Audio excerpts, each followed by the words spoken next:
How you doing? What's up?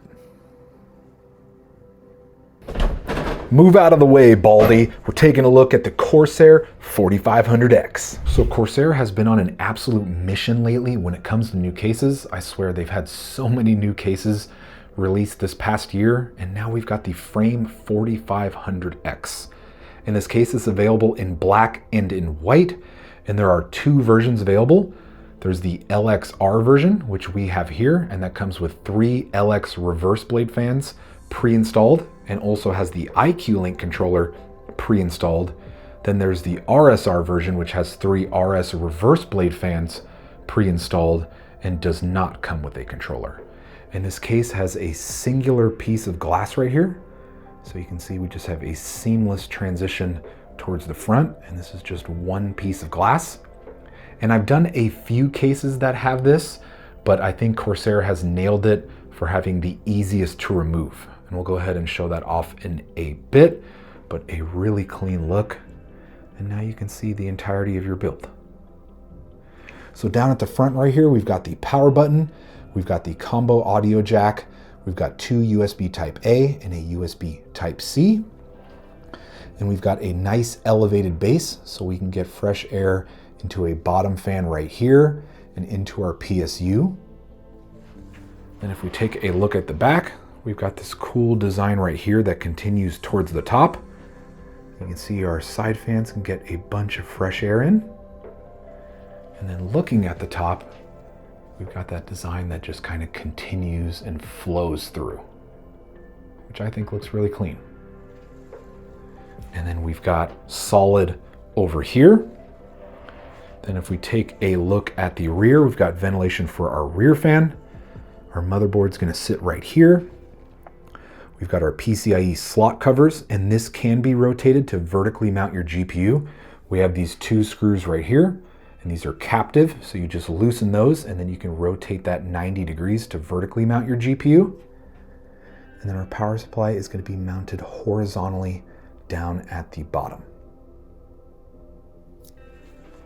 But let's go ahead and take off these panels and then take a look at the inside.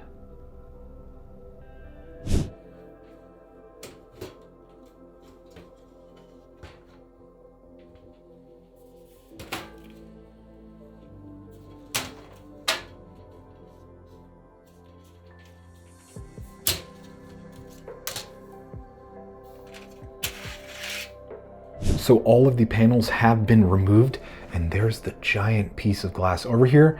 And like I was saying earlier, this is super easy to remove. Basically, all you're gonna do is you're just gonna pop it to the right. And then once you pop it to the right, you're just gonna tilt it back towards you, and then it removes super easily. So kudos to Corsair for making a rather heavy piece of glass super easy to remove and install.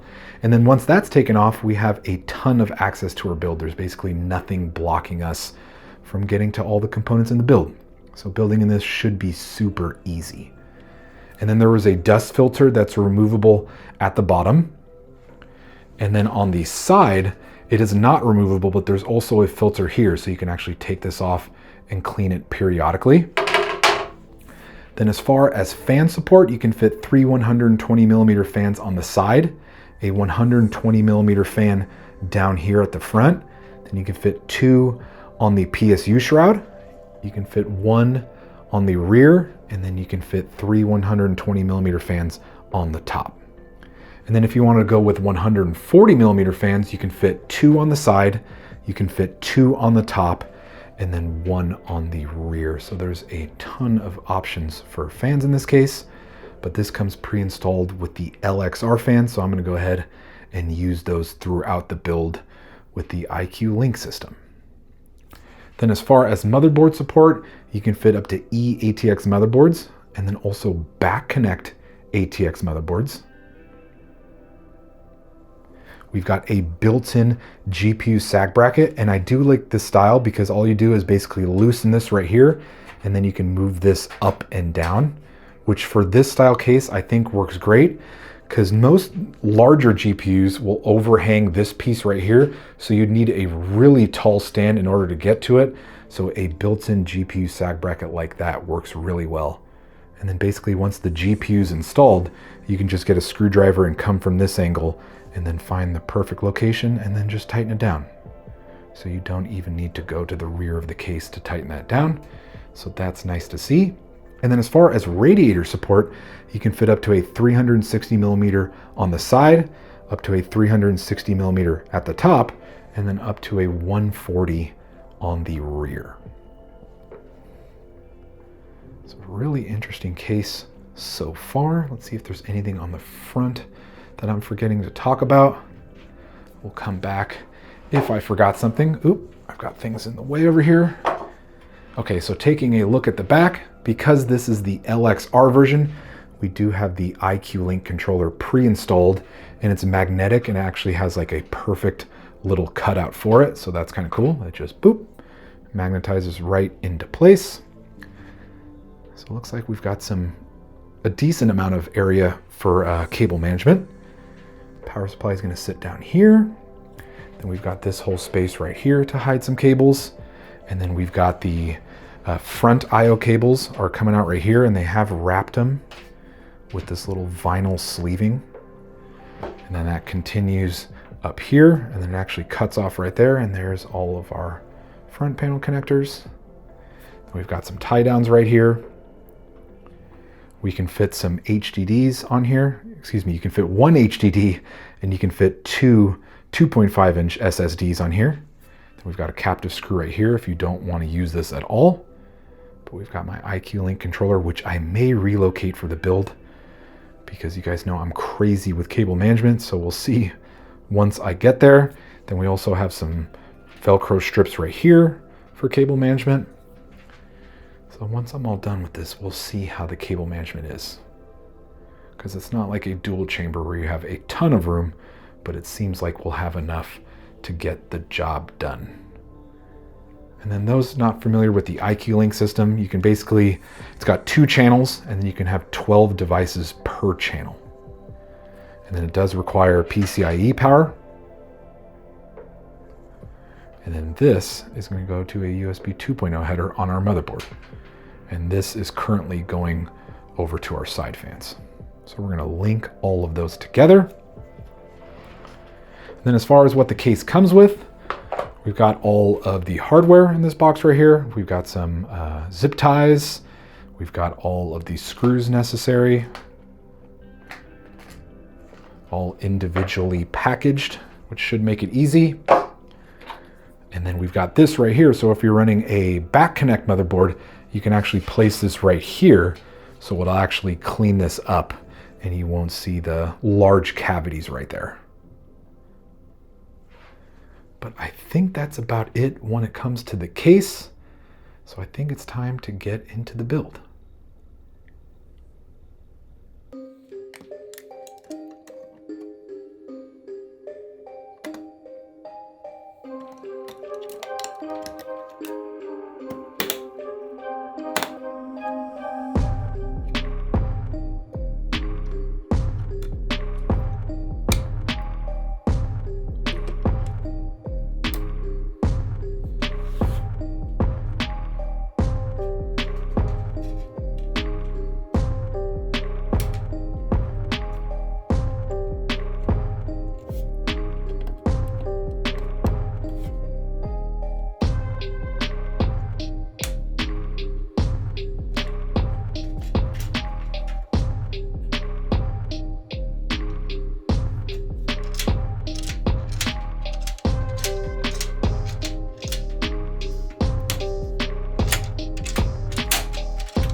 So the build is all done, and honestly, I think this came out looking really cool.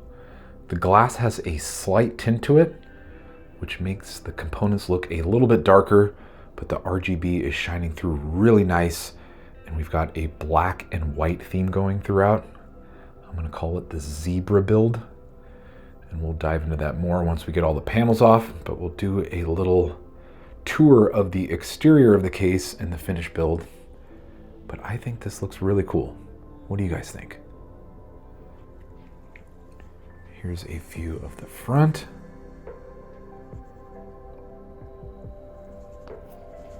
Probably not too much to see on the back, but the fans are shining through really nice.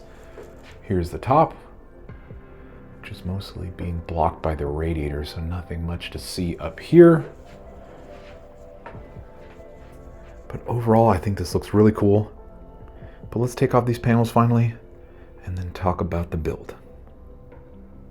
So the build consists of a Ryzen 9700X CPU, and then we've got a Palette 5070.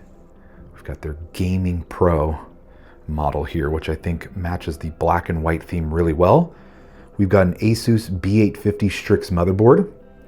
We've got 32 gigabytes of Corsair Vengeance RAM, and this is actually from their custom labs. You can see it has a really cool print on the side that's got some white, it's got a little bit of gray, and it's also got red. I made a short form video on this RAM, but I think it looks really good and it matches this build really well. We've got a WD Black NVMe under there. We've got 2 terabytes. It's a Gen 4. It's under that heatsink right there. And then all of the fans are the Corsair LX, which I think looks really good. We've got the Corsair Titan AIO, and it's 360 millimeters. And then I debated on going with this many times. I almost use a different PSU, but we've got a white shift Corsair PSU here. And then we've got their custom Zebra Type 5 cables. So I spent a lot of time debating on how I was going to do this, but I think this fits really well. I think the build looks absolutely fantastic. Came out really well, and this was actually my first experience with the IQ Link system. So the way I have these fans hooked up is a little bit complicated, but I'll try to go over it. So basically, this is where the chain starts. So this is the first fan, and then I've got this cable coming out of here and then going to my side fans. And then the side fans are going to the top fans. You can see the connection right there on the right side. And then if we go towards the back, there's a cable coming out of the back, then going towards my rear fan. Then the rear fan are going to these bottom fans. Then the bottom fans, you can see the cable goes down there, and then it goes to the controller. So I have all those linked in one large chain of 10 fans. And the controller can support 2 different channels, and you can support up to 12 devices per channel. So I have 10 devices on one channel, which is all the fans, and then the other channel is the AIO. You can see one of the cables coming out of the top right there. So that's how all of the fans are hooked up, and it was pretty easy, but once we get to the back, I tried to hide the controller and it came out okay, but it wasn't the most ideal setup. But I'm super picky and over the top, so for most it's gonna look really good, but I spent so much time trying to get it right and then taking it apart, putting it back together again. But I think it came out really good. And I think those black and white cables look really good, but what do you guys think? Do you think they're kind of tacky? I think it fits the theme really well because the fans are naturally white. And I just felt that the black and white cables would look really good with it. So let's take a look at the back now.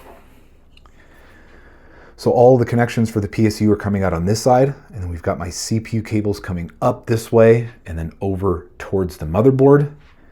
Then we've got my motherboard 24 pin coming up this way and then over to the 24 pin connection. And then my GPU, the controller, and everything else is kind of jammed in there, and it's not perfect. I tried to get it as clean looking as I can, but I think it could be a little bit better, but that's just being picky, because if you look at it from here, it looks fine. Most normal people would just leave the controller right here, but I felt like there's too many cables coming out of it, and I just went the normal Dancam way and just went completely over the top. So cable management was not bad at all.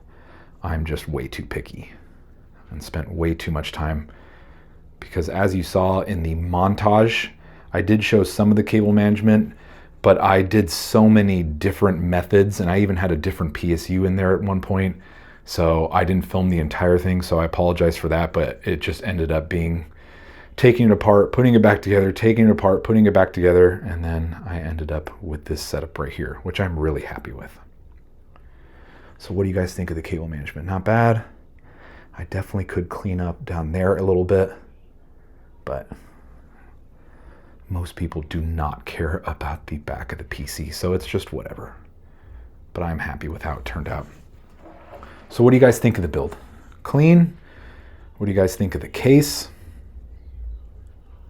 Let me know down in the comments.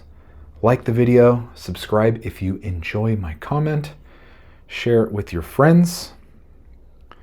Let me know what you think, and then I'll see y'all in the next video.